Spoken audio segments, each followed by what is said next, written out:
This video is brought to you by patreon.com/worsttake. Get access to exclusive live streams and Discord servers, on-screen shoutouts, and early access to some videos when you join now. Help make sure that we can continue to make content like this by supporting the Patreon. Links are in the description down below.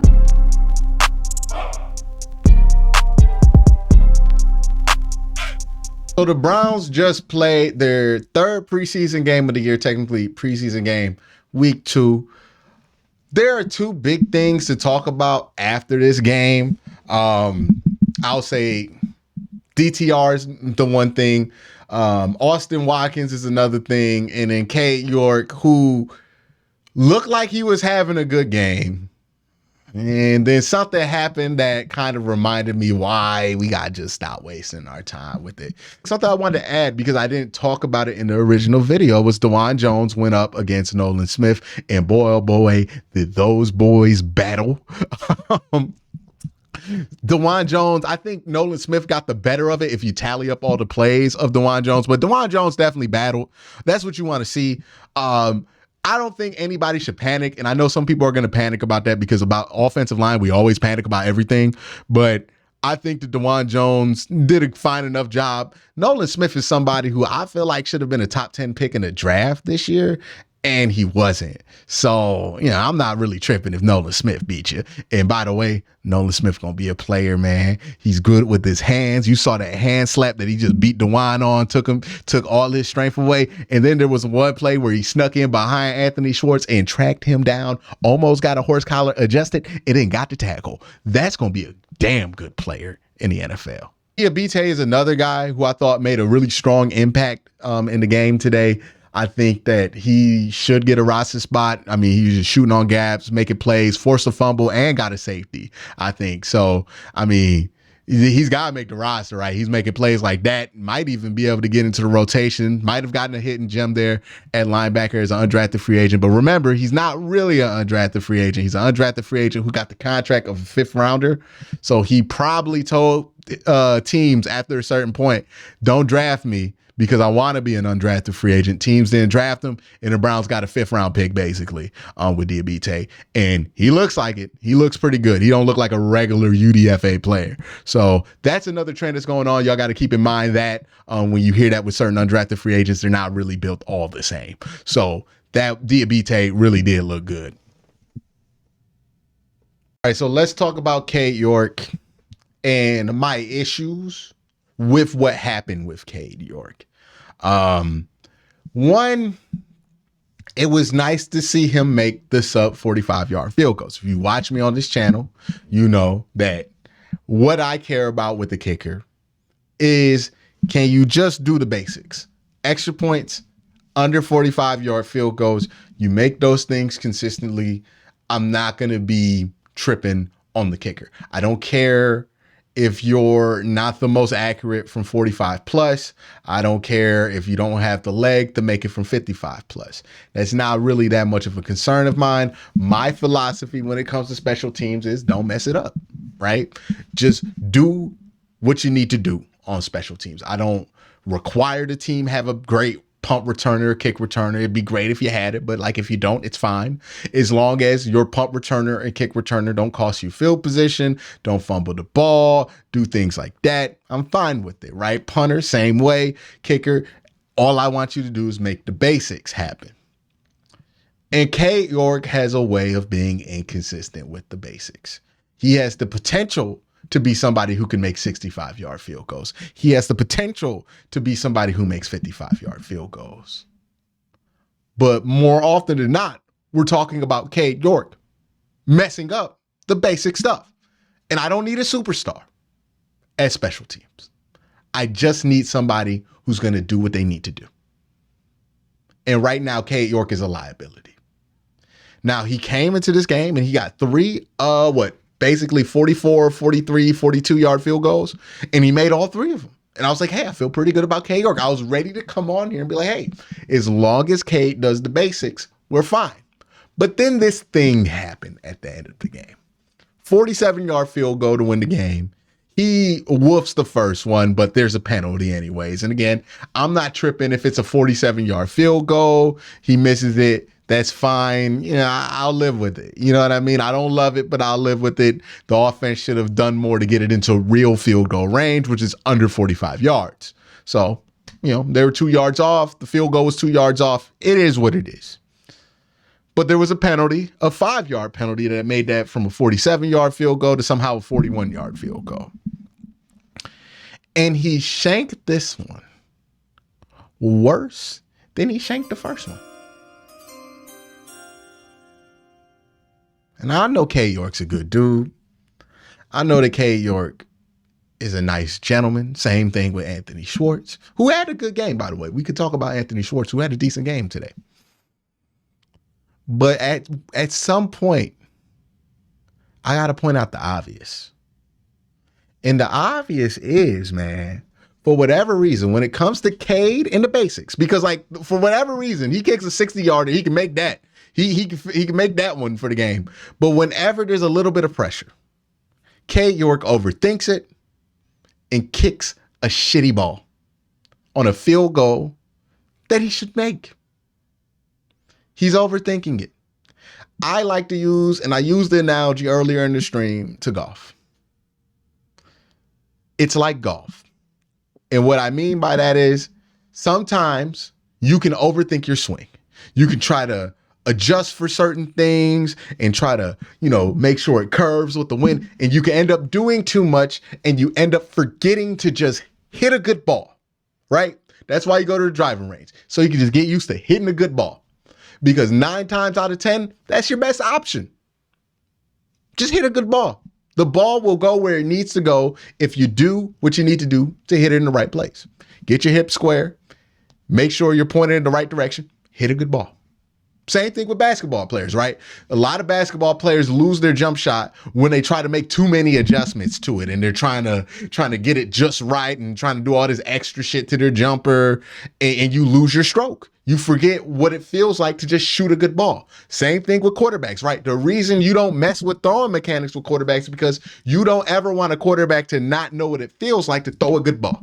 Because 9 times out of 10, your feet can be wherever you are, but if you're talented enough and you can just throw a good ball, if you get a good ball off, it'll go where you need it to go, or at least in the area that you need it to go. And what Cade York needs to do is just kick a good ball.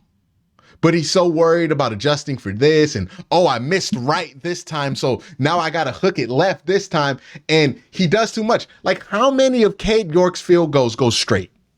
They always got to curve and do all this extra shit. Why is he always throwing curveballs? Just throw a fastball. And that's what I'm saying with Cade York.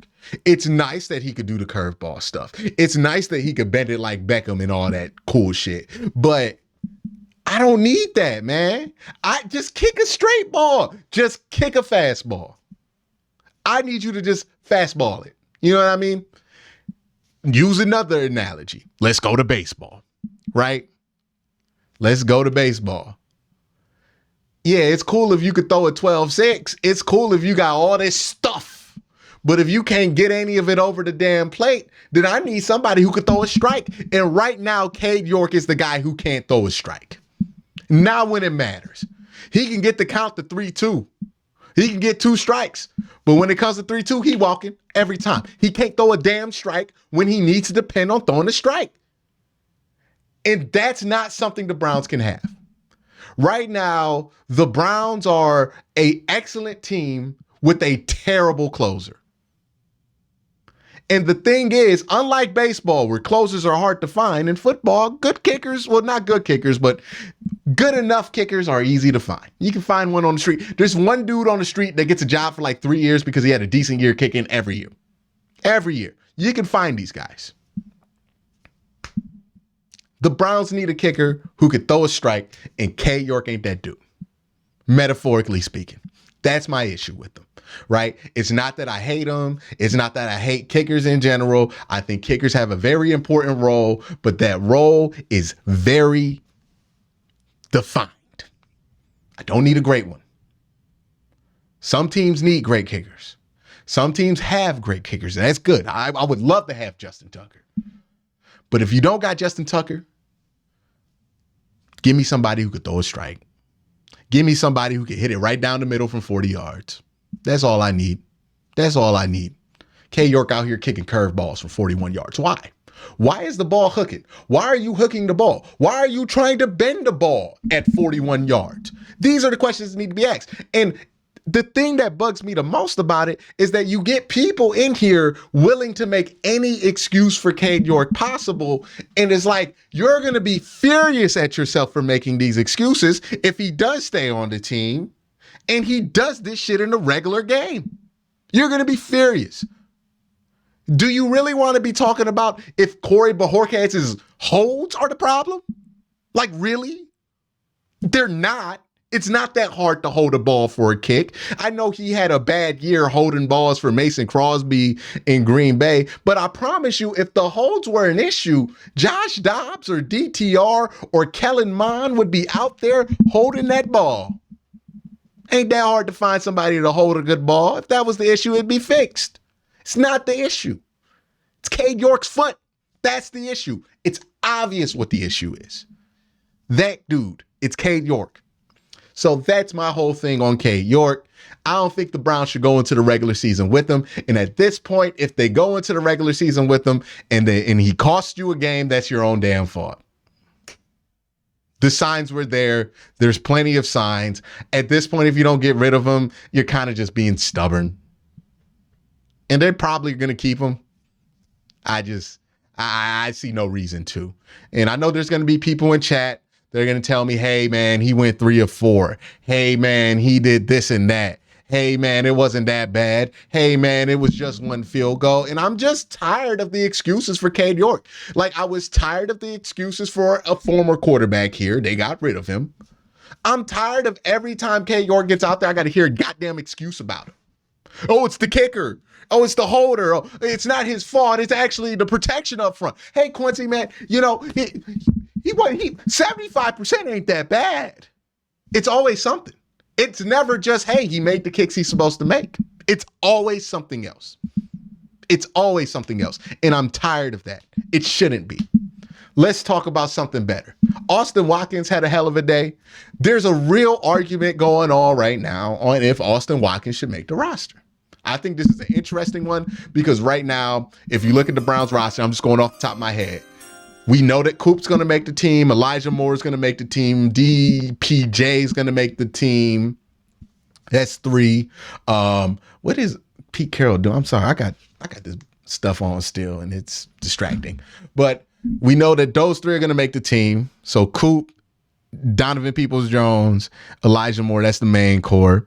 Then you have Cedric Tillman, probably David Bell, right? That's 5. And then you have a battle for 6.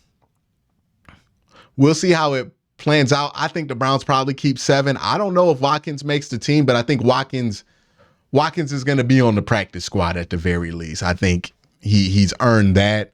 I think they're going to opt for more speed at that spot, but I think he's made as compelling of an argument as you can make.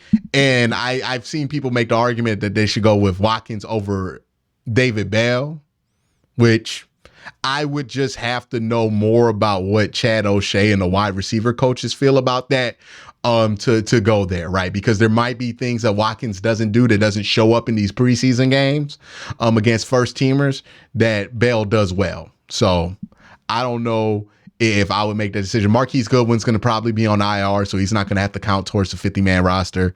Watkins is going to have a chance there. Let's talk about Cedric Tillman, another guy who had a good day. I feel like Cedric's going to be able to help this team this year. I honestly, if I look at I'm trying to look at the wide receivers that I have listed here.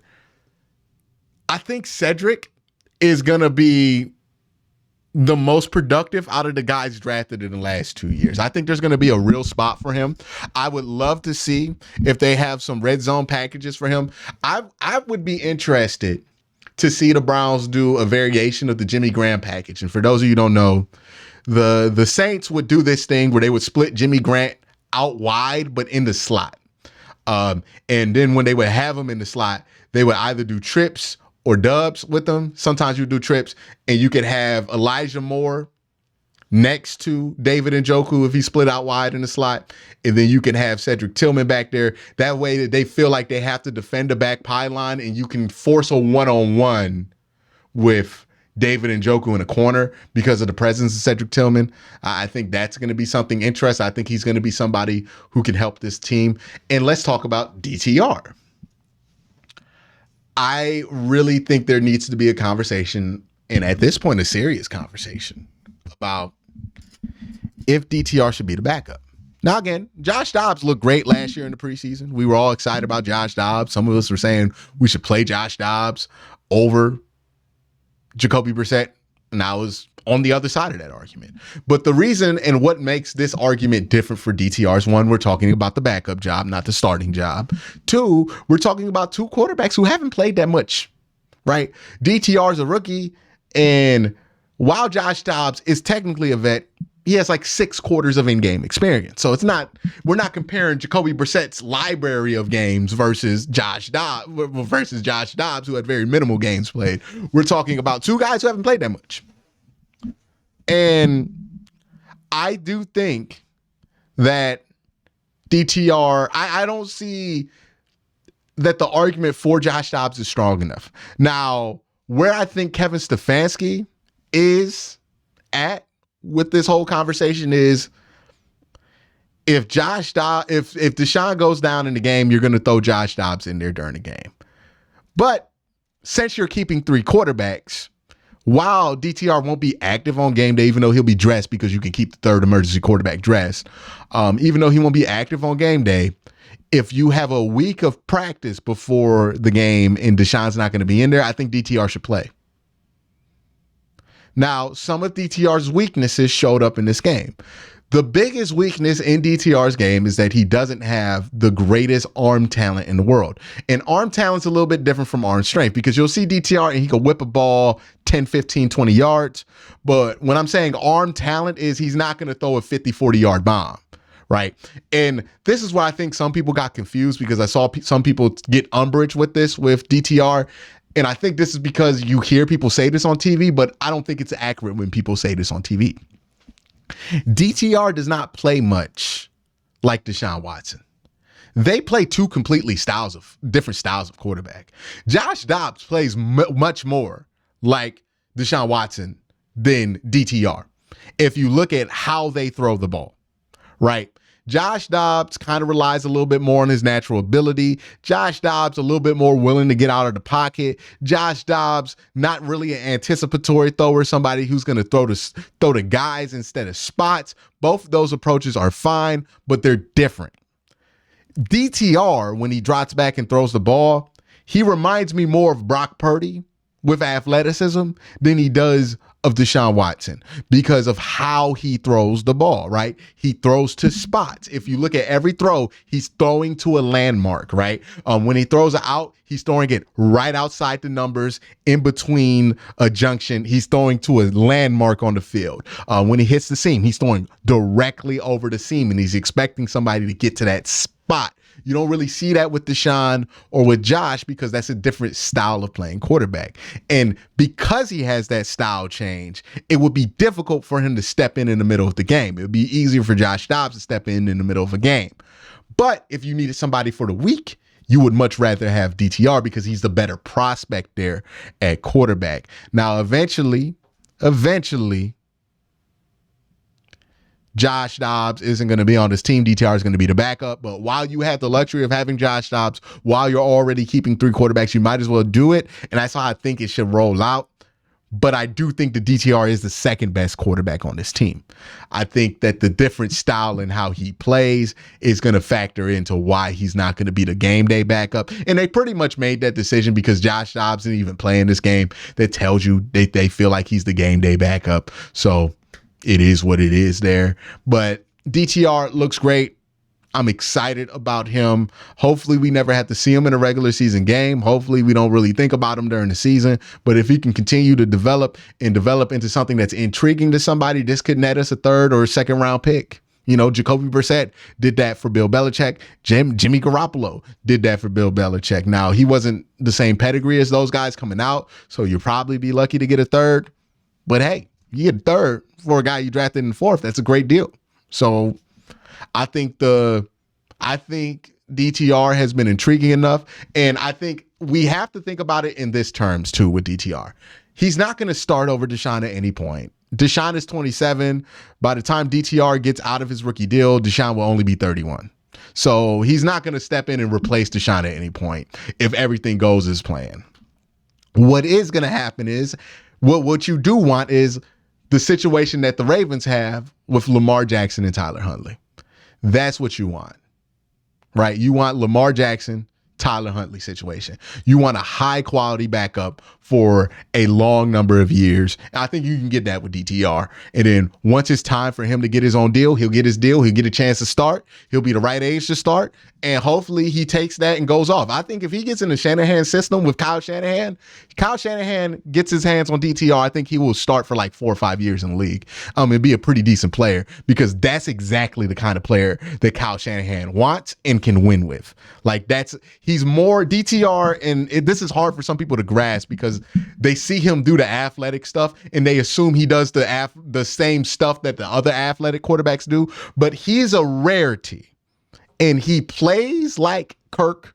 He plays like, he kind of plays like Kirk Cousins. He kind of plays like Brock Purdy. He kind of plays like those guys in the pocket, which is fine as long as you're in the right system. But he's athletic. Usually, and the issue that Kyle Shanahan has with like a Trey Lance right now is that Trey Lance is athletic, but he plays like Deshaun Watson. And we've seen like the Deshaun Watson style of quarterback play does not work in that timing heavy offense. So that's the rarity that you have with a dude like DTR, and why if DTR becomes available or something goes wrong with Kyle Shanahan's team, I think he would be kind of thirsty to get his hands on DTR because that's a rarity. A guy with that athleticism that plays that style. And again, that's why I think people get the comps wrong with him all the time. They compare him to Deshaun Watson. They compare him to Joe, like these athletic quarterbacks, and he's not that. What he is, though, is more in the mode of the timing gods, right? You know what I mean? The guys who really thrive in timing offenses, that's what DTR is good at. And that's why I think he will thrive at in the NFL.